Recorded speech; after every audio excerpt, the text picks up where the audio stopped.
What if I told you that having like a perfectly organized desk or a really deep appreciation for fine dining? Oh, and don't forget an eye for high fashion. Right, exactly. Mm. What if I told you all of those things were actually symptoms of the exact same mental glitch?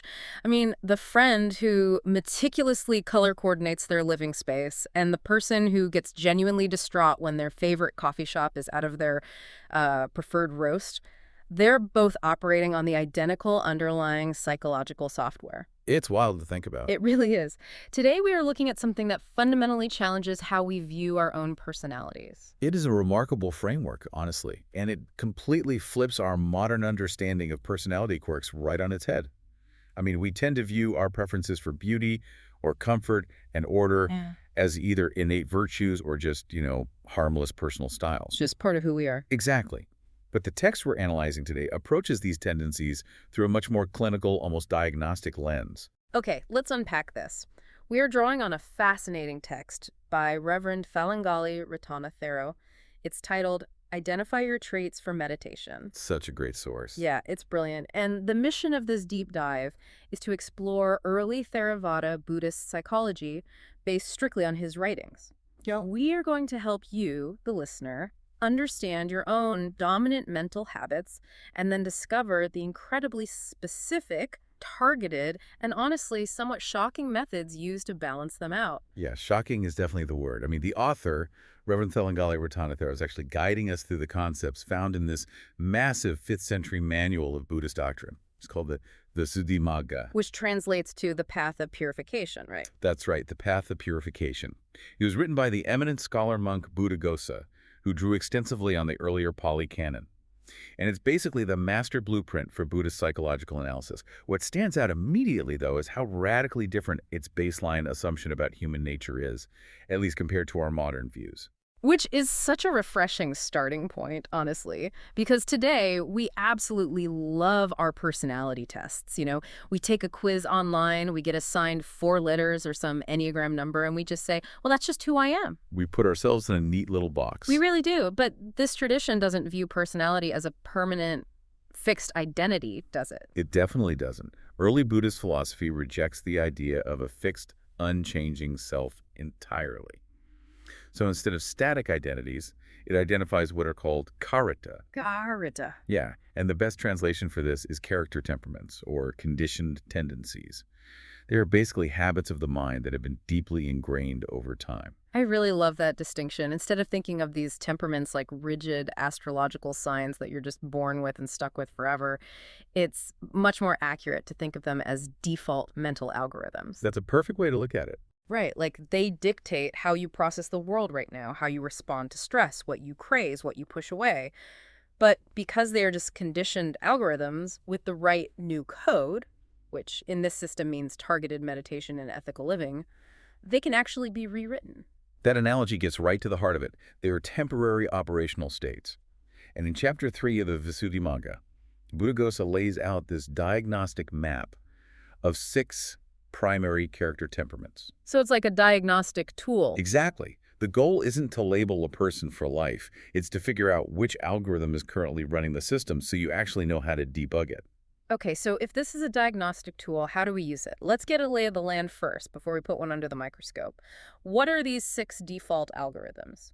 Well, the author outlines the 6 temperaments as follows. First is Rāga-Carita, which is the lustful or greedy temperament, and that one is driven by attachment. Okay, got it. Second is Dosa-Carita, the hateful or aversive temperament. That's characterized by anger and pushing things away. Third is Moha-Carita, the deluded temperament marked by confusion and sort of mental dullness. Right, like a fog. Exactly. Fourth is Saddha-Carita, the faithful temperament, characterized by natural trust and devotion. Fifth is Buddhi-Carita, the wise or intelligent temperament, which leans toward deep investigation. And the 6th is Vitakka-Carita, the speculative temperament. That 6th one, the Vitakka-Carita, that sounds like the classic modern overthinker. Oh, absolutely. Like someone who just spins out in excessive analytical thinking and argues concepts instead of just experiencing reality. But I want to pause here for a second because we need to understand why Buddhaghosa bothered to categorize people this way back in the 5th century. What's fascinating here is that the Visuddhimagga does not introduce these categories to judge people. There is zero moral condemnation in identifying as one or the other. So no one is the bad guy. Right. The text operates purely like a medical manual. I mean, a doctor doesn't judge you for having a vitamin deficiency, right? They just note the symptoms so they can prescribe the exact right supplement. By identifying a practitioner's dominant temperament, they can select the exact meditation subject needed to cure their specific mental defilements. Which means we can finally zero in on the main focus of Reverend Thalangalle Ratana Thero's text. We're going to shine a spotlight on that very first temperament on the list. Rāga-Carita, the lustful or greedy temperament. This one is so easily misunderstood today. Yeah, I want to clarify the terminology right away, because when we hear lustful or greedy today, we picture something very crass. We picture like a cartoonish villain hoarding bags of money or just sheer gluttony. And that cultural baggage actually makes it much harder to understand the text. In this context, Rāga-Carita is fundamentally about attachment. It is an intense magnetic attraction to pleasant sights, sounds, smells, tastes, and ideas. So it's not just about money. Not at all. The greed here isn't necessarily about accumulating wealth. It's a deep-seated clinging to relationships, to social status, to having a perfectly curated reputation, and most importantly, to personal comfort. Here's where it gets really interesting for me. The text lists behavioral indicators that completely contradict our modern stereotype of a greedy person. Oh, the behavioral stuff is fascinating. Right. If I picture greed, I picture someone rushing, being sloppy, consuming endlessly without a single thought.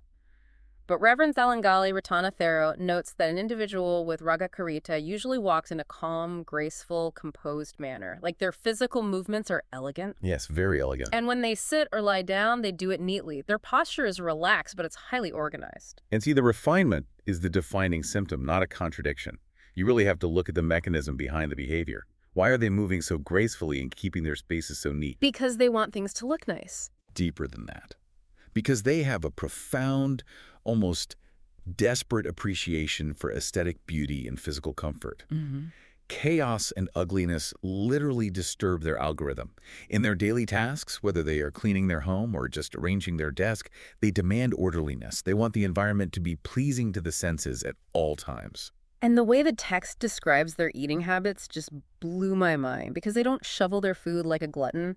The text points out that they prefer sweet, soft, fragrant, beautifully prepared meals. And they eat slowly. Very deliberately. Yeah, they are savoring the taste, the texture, the presentation.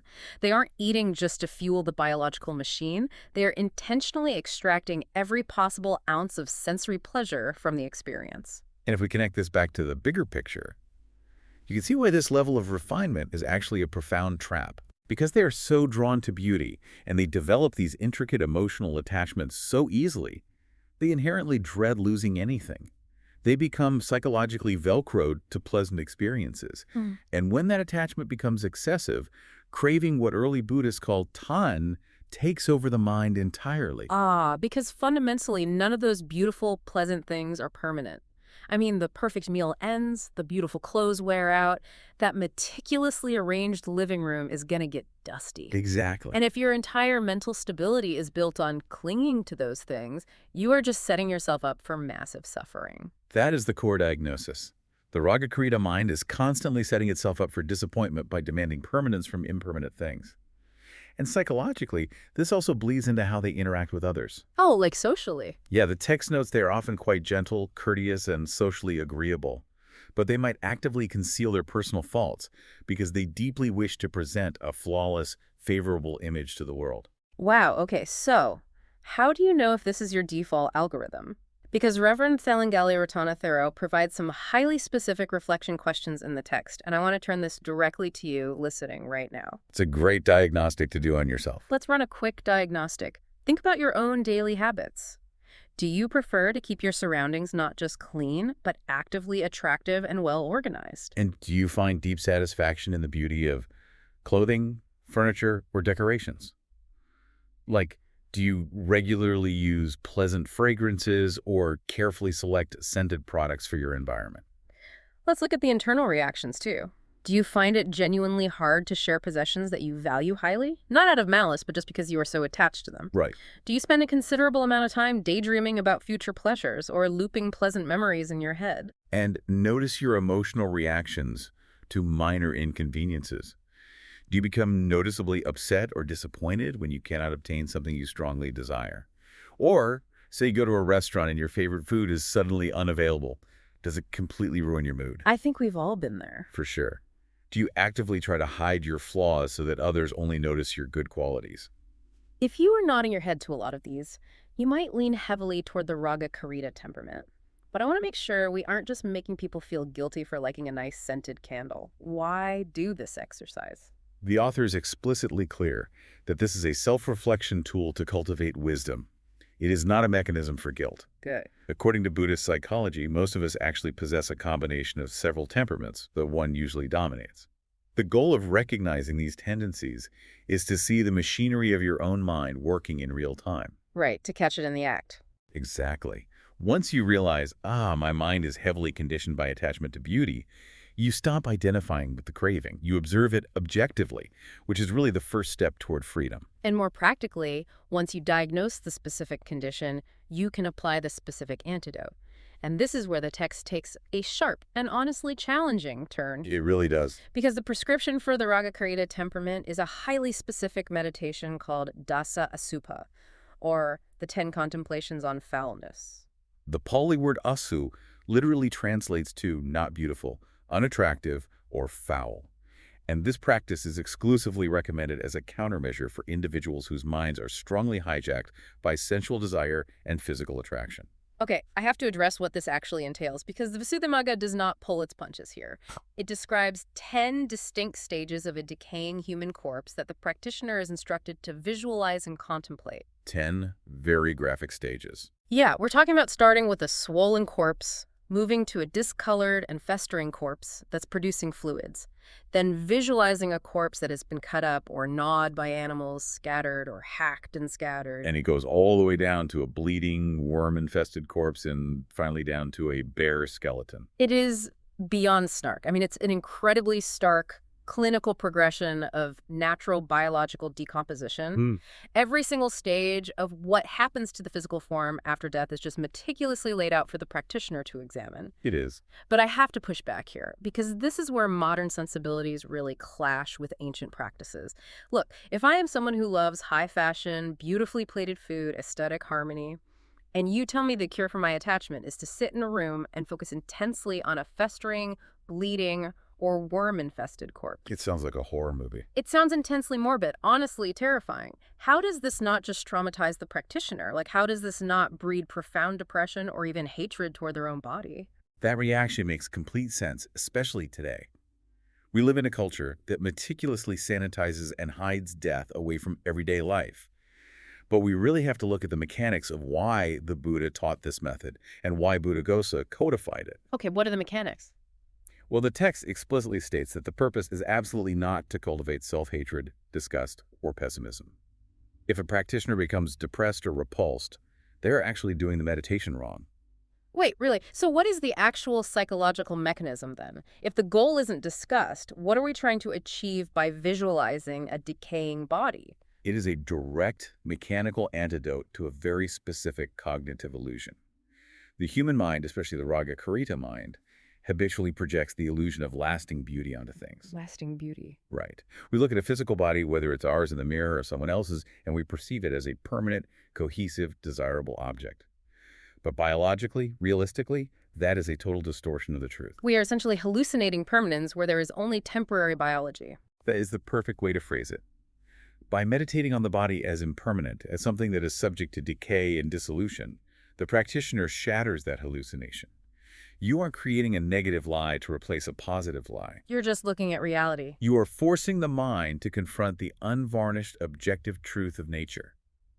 The physical body is composed of elements. It is incapable of providing lasting satisfaction, and it is not a permanent self. So we are basically fighting fire with a very cold, very clinical bucket of water. Exactly. When the mind truly internalizes that biological reality, the attachment inherently weakens because the false premise has just been removed. And what fills the empty space left behind by that attachment isn't depression.